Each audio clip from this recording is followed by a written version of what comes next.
Hey, it's after 5. Same shirt, different hat.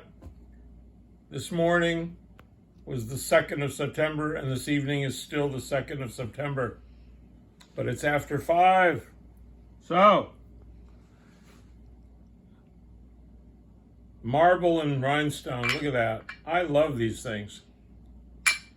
And I am having a Lefroy 10 Scotch from Isle, Scotland. Smoky, very peaty. Oh, it's like a tar reef and dead otter. Hello. So, I had a memory come loose from my brain. The brain obviously stores information in ways we're not completely sure or aware of or know. But the brain obviously stores an incredible amount of information.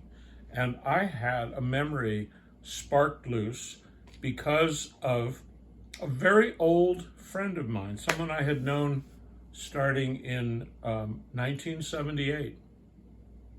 Where we shared a studio building. He had a studio above me, and I was in my late 20s, and he was in his early 20s, and we struck up a very interesting working friendship. And he had posted this morning a piece of work he had been developing that contained a large cabinet, something almost like a French provincial cabinet. And when I saw it, I liked the piece for a number of reasons, but it banged a memory right out of the bog of my mind.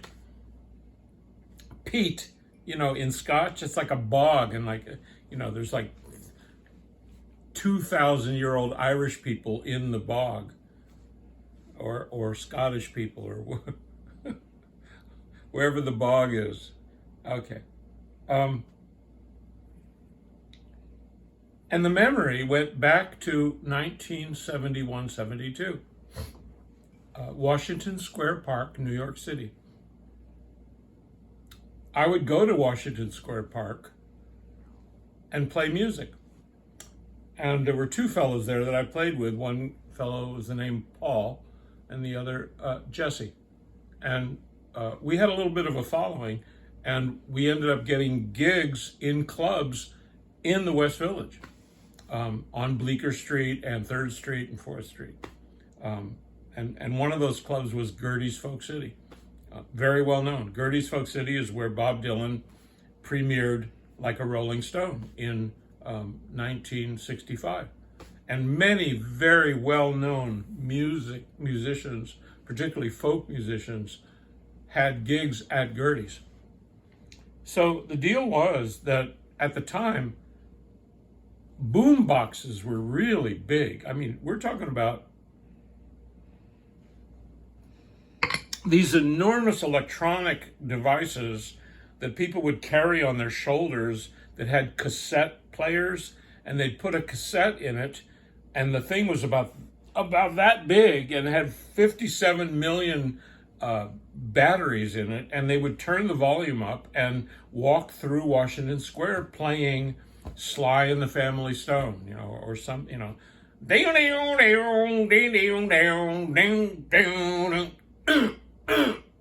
whatever. And these were everywhere, all over New York, but particularly Washington Square. There were all these boom boxes.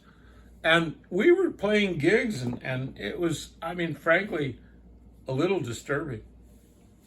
So what I did one day is I went out and bought myself a French provincial cabinet. Like, it was about as long as this couch, and it was about 3 feet high. And I took all the drawers out of it, and I put a little tiny transistor radio inside of it.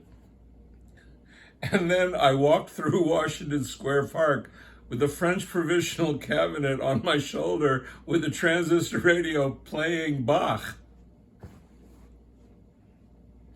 And those guys got so mad at me, man. It was like they gave me a look like, motherfucker, I am going to fucking kill you. And I'm walking through Washington Square Park with this French provisional cabinet playing Bach's Etude in F minor. Okay, so there's an epilogue to it. There's several epilogues. Every story has 1,000 epilogues, but there is one epilogue. Jesse, who accompanied me at Gertie's when we did Like a Rolling Stone. I covered Bob Dylan's Like a Rolling Stone, which was, very egotistical of me, and I sort of regretted it. But I was gigging with Jesse on weekends, and suddenly my guitar strap was missing, and I loved my guitar strap. I didn't like gaudy, ostentatious guitar straps, and I had one that was really subtle in browns and golds, and it was missing. And I asked Jesse, have you seen my guitar strap? He said no. I could never find it.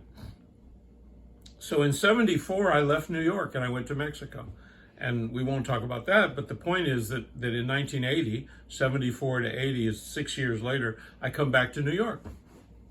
So I'm back in New York, and I'm back in New York for I don't know how long. I decided to get in touch with Jesse. I want to know what happened to him. So I called him up and I got in touch with him, and he was like, okay, sure. And like, wow, I went to visit his apartment. And I walked into his apartment. It was a very lovely brownstone with bay windows and a round table in the front and a lamp hanging over the table. And I looked at the lamp and I saw it was suspended from the ceiling with my goddamn guitar strap. And I said, Jesse. He says, what? I said, that's my guitar strap. And that's right where I'm going to end the goddamn story, okay? Right there. Stop.